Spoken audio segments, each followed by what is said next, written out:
Sindh university जी इहा ई situation आहे। Agriculture university में महीनो बि न थियो हूंदो हिकु न्याणी सां छा थियो आहे या मंज़र आम ते ॻाल्हि आहे।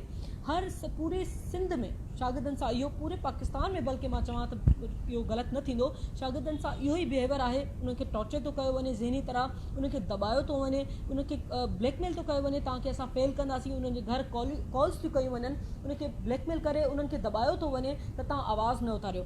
ॾिसो हुननि जो इहा हिकु असां सभिनी खे रिक्वेस्ट था कयूं, महिरबानी करे उन्हनि जो साथ ॾियो, खुदारा उन्हनि जो साथ ॾियो। ईअं न थिए त सुभाणे हिकु ॿी शागिर्द जेको आहे कुझु करे विझे, पोइ वरी अफ़सोस सोशल मीडिया ते कयो, पोइ वरी अफ़सोस तव्हां सोशल मीडिया ते कयो ऐं मज़म्मतूं कयो। इन खां बहितर आहे त उन्हनि जो साथ ॾियो, छो जो इन्हनि हज़ारे शागिर्द उते पढ़नि था।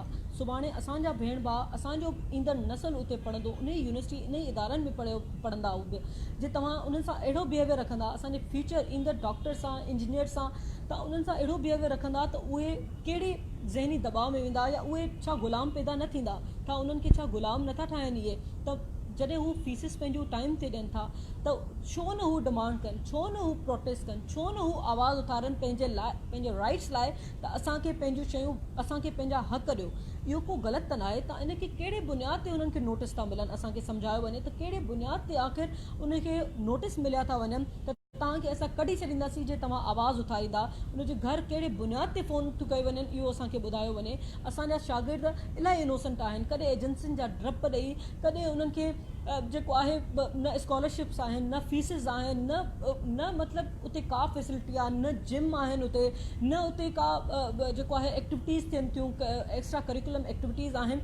इहे जॾहिं सभु मसइला हूंदा त शागिर्द डिप्रेशन में कीअं न वेंदो?